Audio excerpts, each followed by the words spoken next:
Hello, Namaste. My name is Tim Halloran. I'm an astrologer located in Savannah, Georgia at the southeast coast of the United States. I am a student of Kaipacha, a student of the School of Evolutionary Astrology, and certainly a student of this new paradigm. And it is such an honor to be speaking with the community this month and to be a part of this community.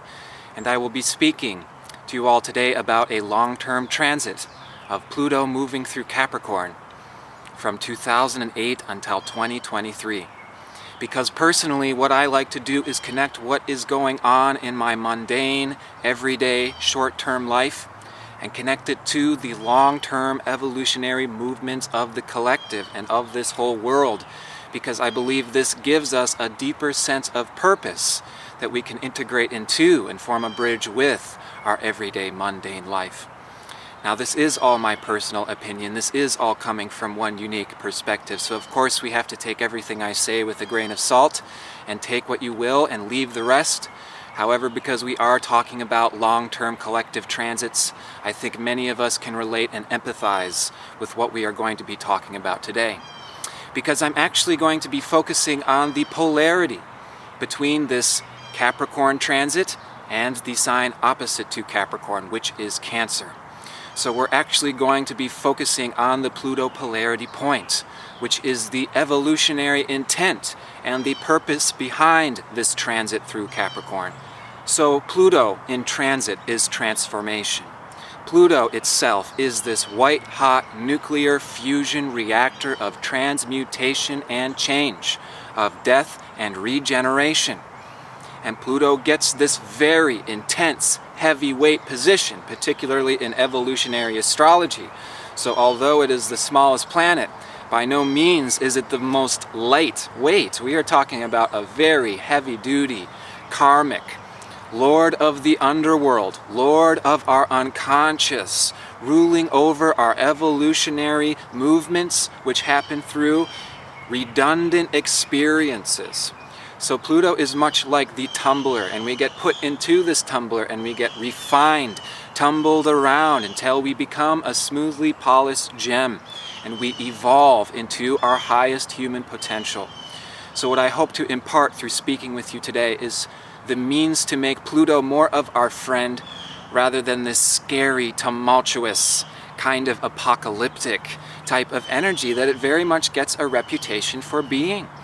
Because Pluto being discovered around the time of the atom bomb is this intense, transformative, penetrative energy that is radically revolutionizing and transforming the entire collective and ourself. So as we talk about a Pluto transit through Capricorn, what we are talking about changing and transforming and evolving is Capricorn. With that in mind, we are actually going to be taking the perspective and the focus of looking forward to what is coming with all of this change, all of this transformation and this evolution. And for that, we look to Cancer. We look to the Pluto polarity point, because in the collective consciousness, just the same as it plays out on the individual level, we are all very much seeking balance within ourselves and within this world.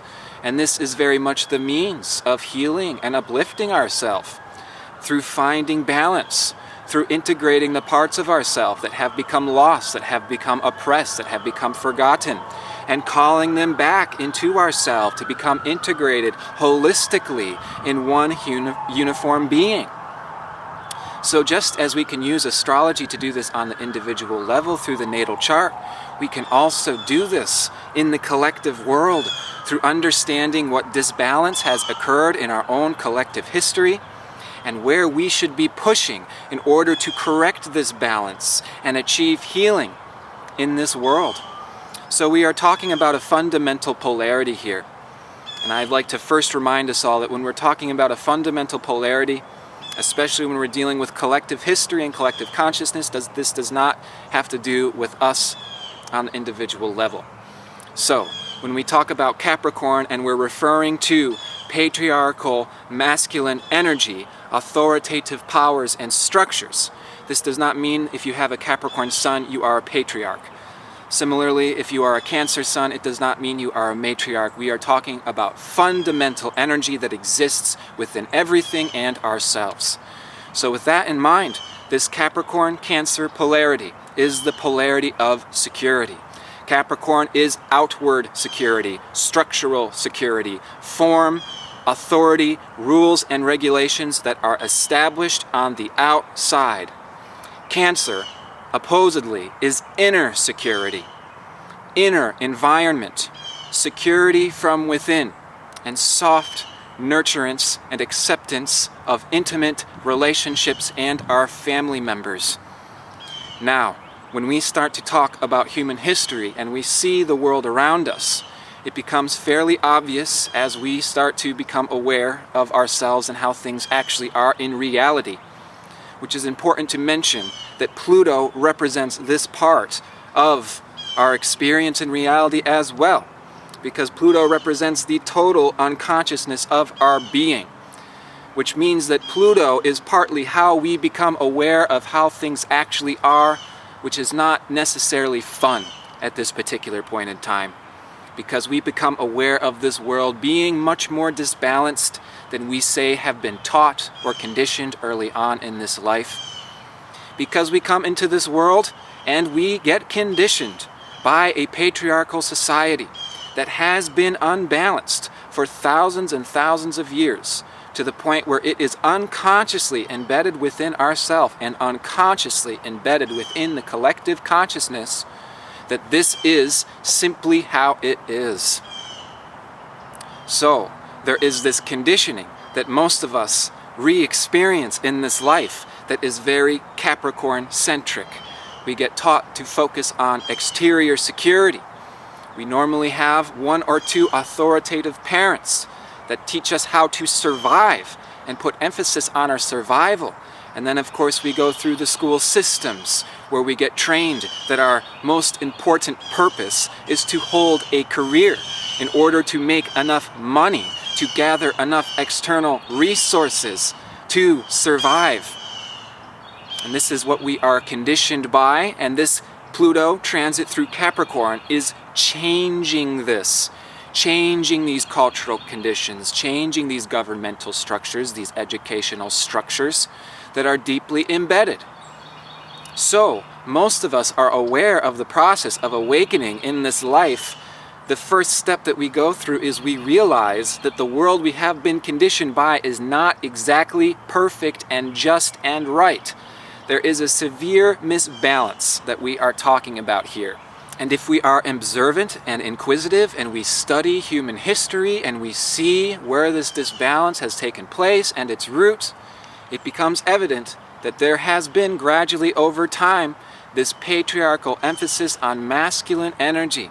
What we are doing, what we are achieving outwardly in the world, it's very yang energy as opposed to yin inward energy. Now, this is not necessarily all because there were bad people messing up the world. This is all dance, this is all beauty, this is all music, this is all play, and we are constantly moving in and out of balance as we are moving through cycles like the tumbler of Pluto that is allowing us to learn, mature, and evolve. So there is very good reason for this. There is very good reason that the collective consciousness still focuses on outward security. And it's because through thousands of years of human history, we have had to focus on our basic survival, our outward security, gathering enough resources to survive through the winter, living in a dog-eat-dog world where there are other opposing forces that want to destroy us. It has been a dark, brutal, cold history. And each of us coming into a collective history that unconsciously remembers all of this, many of us get reconditioned to believe that this is the world as it is. It is as it is. It's simply a dog-eat-dog, cold, restrictive, limiting world, and we need to fight to survive.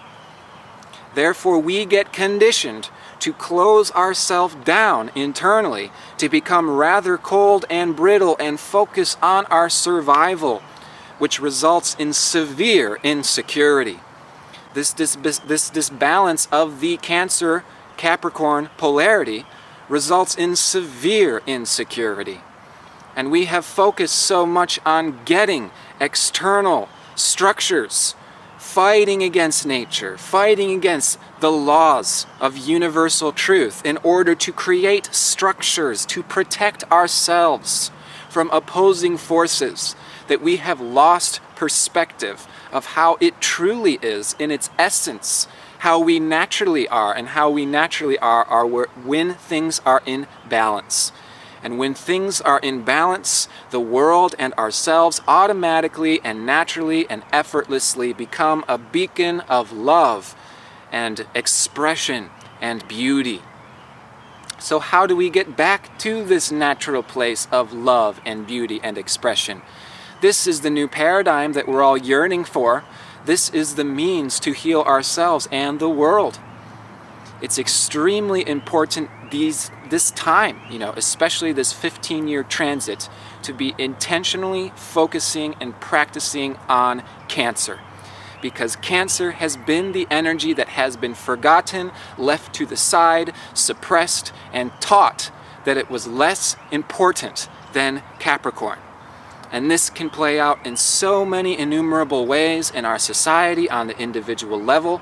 And these are all generalities that we're talking about. Every single person is a unique case, a unique scenario. There's always exceptions. But generally, there has been this overwhelming suppression of feminine energy that is archetypally represented by Cancer. So what is Cancer? Is the mother. This is inward security. How do we get inner security? Through the mother nurturing principle. What is this mothering principle of nurture? Cancer is nurturing. It is soft. It is warm. It is welcoming. It is inviting, like the comfortable home. Cancer says, "Come here, my child. Come. I will take you in my bosom. I will warm you. I will comfort you." And in this comforting, nurturing space, you will feel that you are safe enough to open up to your deepest emotions. Even the scary, kind of fringy, I'm not sure if it's okay to feel these things, I don't know if it's okay that I think these things, because I am such a nurturing force, you are welcome, you are invited, my child, to spill the beans on whatever it is, and I will love you and I will nurture you indiscriminately. This is Cancer. This is the compassion that has been lacking from our world for thousands of years, and we wonder why we have disconnected from our Mother Earth. We wonder why our brothers and sisters on different continents and different countries are suffering so much. It's because we don't know how to nurture one another. We don't have any empathy for people in third world countries because we get conditioned to believe we simply have to look after our own in order to survive. So since we are talking about unconscious, long-term collective history, we might as well say that this is pretty much the most difficult stuff that we have come here to work through. Why is that? Because it is one of the easiest tendencies for any of us to do, to repeat the patterns of the past, especially unconsciously. If we're not aware of these patterns, we simply will keep repeating them, because we don't expect anything else to happen, because it's been our repeated experience for so long. So this is tough work, because we have to end patterns that are unconsciously repeating. And of course, the only way to do this is to make ourselves conscious of these things, which is why Pluto is our friend. We need to descend into our total unconsciousness in order to access this greater understanding of who we are, and therefore get re-empowered in our own free will to be able to move in particular directions. Because if we do not become conscious of our unconsciousness will control us, and we will not be aware of it. And this is where we find the vast majority of the world as it is today. Because the outside world is not giving us any permission or any reason to change the patterns of the past. And this is where things are difficult. This is tax season for many of us. This is a time where we get pressure put onto us by exterior authoritative powers that are telling us you ought to be insecure because you don't have enough blah blah blah, outer form, outer structure, and this is very easy to get sucked into. Another thing that it's easy to get sucked into is the fact that things are so messed up and so disbalanced in the world. The government is super corrupt, and now they're asking me for money. This is distressful. And I see a lot of people get hung up on the distressful fact that this earth is kind of not where it naturally should be. We get stuck there because it's scary, it's so dark, and not everybody is aware of this. So we become kind of fearful and paranoid sometimes. It's like we become aware of how messed up these outer structures are. The world's food supply is being poisoned. The government is corrupt. And then it leads into all of these conspiracies that I'm not necessarily saying are wrong, but they can lead to a lot of fear and paranoia, and it can lead to Illuminati and demons. And is any of this going to increase our security? Are we going to feel like we are safer on the inside by focusing so much on all of the darkness on the outside? No. So we need to remember that Pluto transiting through Capricorn is changing these outer structures. We don't need to focus on what is necessarily dying and ending and falling apart. It's a very good thing that these things are falling apart. And Pluto is our friend. Even though Pluto, through our experiences and this tumbling aspect of life, is not necessarily fun. Pluto is still our friend because Pluto forces us to evolve. And what is evolution but taking us into our highest potential, which is to be an anchor of divine love and wisdom. So Pluto is our friend by changing out of these outside things, but how do we find security in the midst of outer chaos? We have to seek out the Pluto polarity point in Cancer. And there will be no exterior authoritative powers that are going to give us permission to do this. We have to do this within ourselves, because this is the revolution that we are initiating that is taking us into the new paradigm. This is the revolution. This is the paradigm shifter. The new practice that we have to do for ourselves and others is nurture, is compassion, is love. We need to feel and tap into our own inner emotions. This is where the evolutionary work is now taking place. And the reason why I say work is because I'd rather us not even think of it as work, but think of this as evolutionary nurturance. We have to go inside of ourselves and nurture ourselves enough to feel safe enough to do our own emotional processing. And it is through emotional processing that we descend into our unconsciousness, Pluto. We discover our own history that goes far deeper than we imagined through tapping into our feelings. Therefore, we get a deeper understanding of who we are, and we are re-empowered with greater free will to make choices that are taking us forward rather than unconsciously repeating the patterns of the past. So emotional processing is one of the most important parts of our spiritual, healing the world, evolving the world life. If we want to be a part of this new paradigm, this is how it's done. It is done through emotional counseling. We are talking about counseling here. Now, speaking about the history of man and how we have had thousands of years of patriarchal time focusing on the outward, focusing on doing, external security, education, left brain, practical, resourceful stuff. How has astrology also been in the past? Astrology has also been outward. It's all been very mechanical feeling. It's been predictable. It's saying, this is going to happen to you. This is what you should do. You're going to have 3 kids and then your wife's going to die on this date. It's been outward. It's been mechanical and thoroughly unnurturing. And we need to practice nurturing when we're using astrology. When we look at our own transits, we need to nurture ourselves. This is counseling. So astrology has evolved towards being much more like counseling. So we're still using the outer mechanisms, of course, and we can say that this mechanism is the earth. The mechanism is the earth, and the hands on the clock are the seasons. But we're using these mechanisms, and now we're counseling people. This means that we are simultaneously nurturing one another. Otherwise, it's not effective. Telling everybody the future, telling everybody who they are without proper nurturing is only going to make people feel overwhelmed, and it's going to be like a burden. So how do we nurture? First of all, what does nurture even mean? The literal definition of nurture is to care for and encourage growth and development. This is the practice of the future. Nurturing, caring for, and encouraging the growth and development. Now, once again, this is where it's so easy to say, and it's just so much trickier to actually practice. Yeah, so it's like in April we have a lunar eclipse, April 4th, and this is with the north node on the moon, south node with the sun and Uranus in Aries, square to Pluto. These moon's nodes, as they are right now, north node has been in Libra since February of 2014 and will stay there until November of this year. This also has to do with this evolutionary movement towards a more feminine-oriented, sharing with one another, opening up with one another, and of course, seeking balance in all of our relationships, in all of our interactions.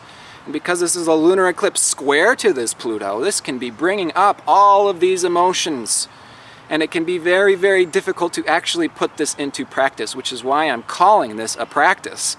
I mean, this lunar eclipse is opposing my Mars square to Pluto. I've felt like I've had roid rage all week, and I'm just watching myself inwardly beat myself up so bad. And it's all so crazy because I'm saying this video to you all now, and then I go home and I watch myself berate myself like, oh, you should have said this in the video. Oh, you got to do the best video for the, oh, blah, blah, blah. Oh, you don't have enough time. And there's all these outward distractions and people and all this stuff, and it's just so easy to forget to nurture ourselves.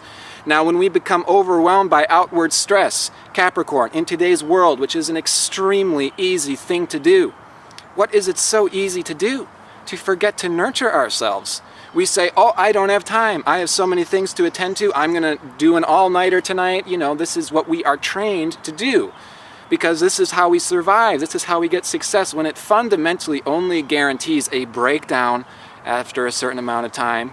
This is what happens. So much suppression, and disbalance causes passion. It causes distortion. It causes this chemical reaction that will ultimately erupt and push forward with an equal and opposite momentum. So we cannot forget to nurture ourselves, or else we will have mental breakdowns, we'll freak out, and then we'll be less capable of doing this work, less capable of reaching out, less capable of healing people.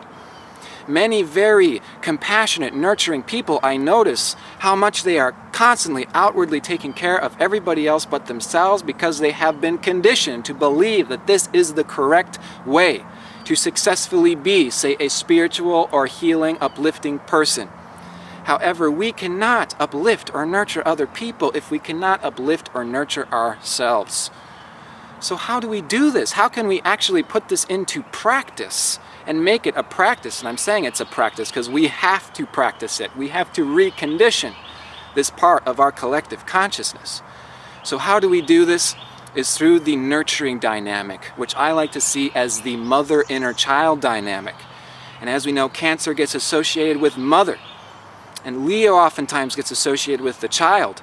But I think Cancer also represents the inner child dynamic, because Cancer is nurturing. Cancering is our emotional core.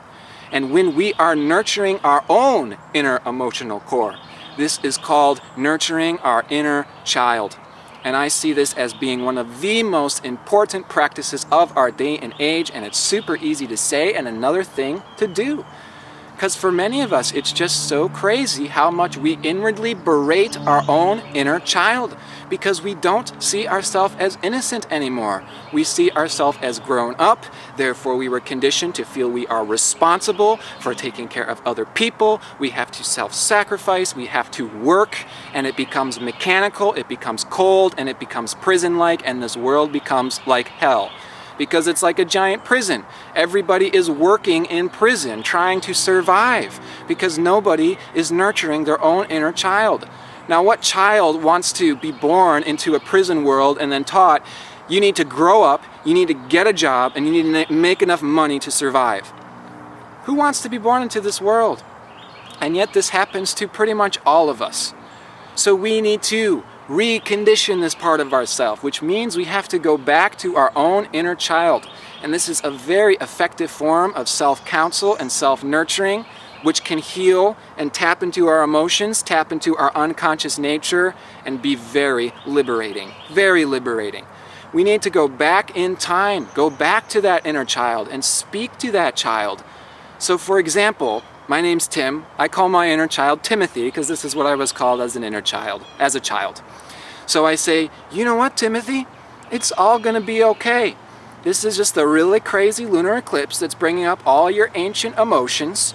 Yeah, there's lots of people visiting. Yeah, your stepdaughter is sick overnight and nobody's sleeping. And yeah, you have a termite infestation in your kitchen right now and you feel overwhelmed and you feel like you have to do everything yourself. But you know what? It's going to be okay. And why don't you take a 5-minute break? You know, this is a pretty intense time. There's a lot of outward changes going on. Why don't we take some time to emotionally process all these changes that are taking place? How can we put this into a form of what I'm going to say is a spiritual practice? Well, we can light some candles. We can take a nice warm bath, maybe with some bath salts, some essential oils. Start getting into our body. Start using our senses. This encourages emotional processing. Now this brings up a very interesting point, doesn't it? When we start to look at human history, and for those of us who study religion and spirituality, we were not taught that this is the correct way to be a spiritual healing person, to pay attention to your senses, to pay attention to your own pampering.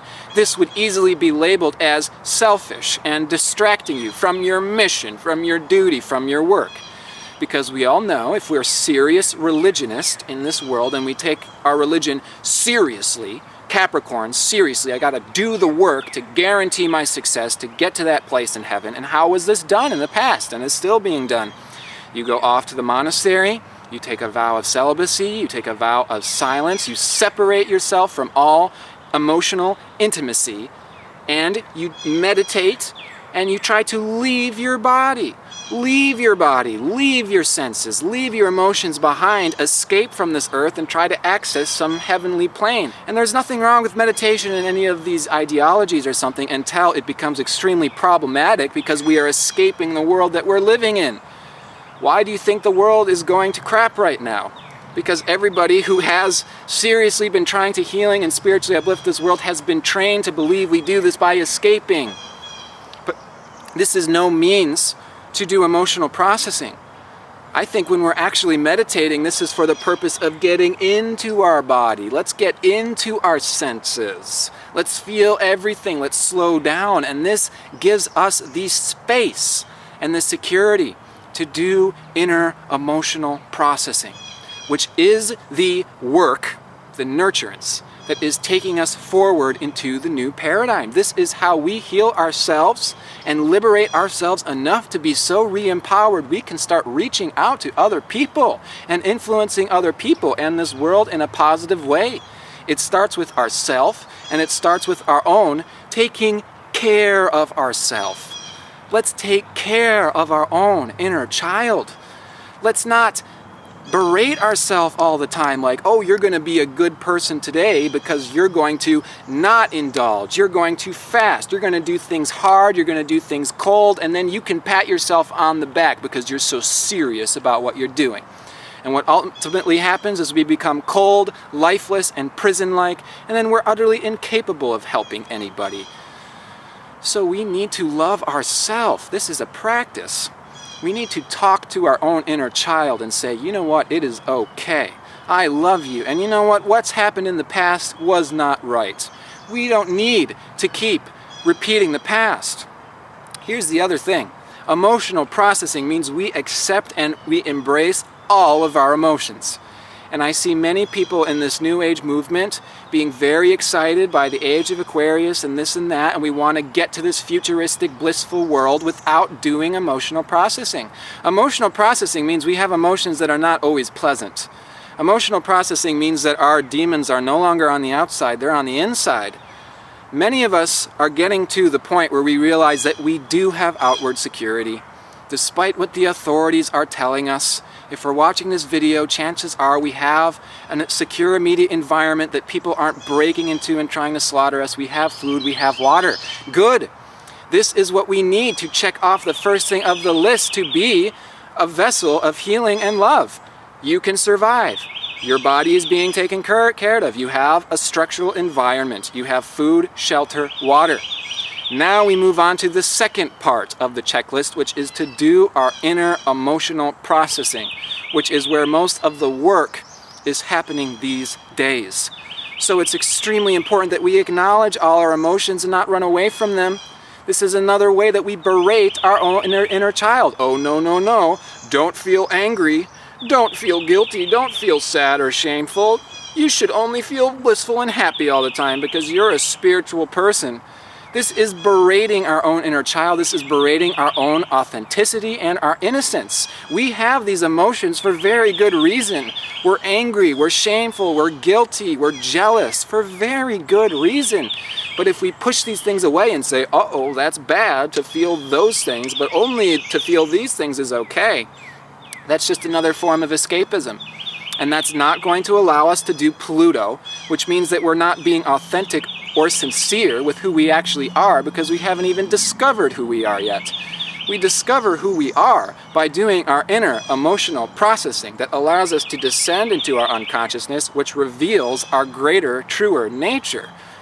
So in the New Age movement, we need to encourage this as well. We need to encourage being open and authentic. And you know what? It's okay to not be nice sometimes. This is Cancer. This is a safe environment. You are allowed to open up and release your emotions, even if they're negative. I'm not going to judge you. I'm not going to hierarchical structure the ladder of emotions and say that it's super bad to feel one or the other.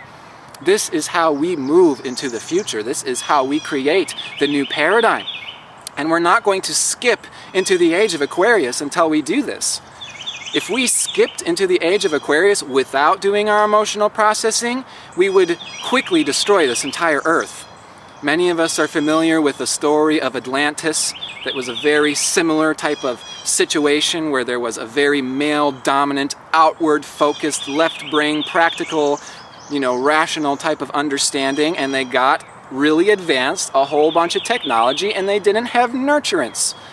So they didn't see one another as brothers and sisters. They didn't see one another as family, and so they destroyed one another. And this is where we find ourselves today, on the very cusp of this repeating again. And now we have the opportunity to end repeating patterns.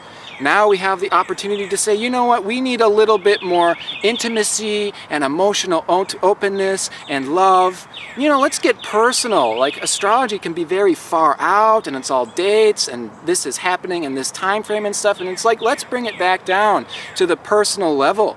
What's going on in your everyday life is just as important because, of course, these things are actually connected. What's going on in our everyday, mundane, immediate environment life is a reflection of our greater story, is a reflection of the collective history. So we can get into our immediate environment. We can get into our personal, subjective emotions. In fact, that is the means of accessing our greater nature.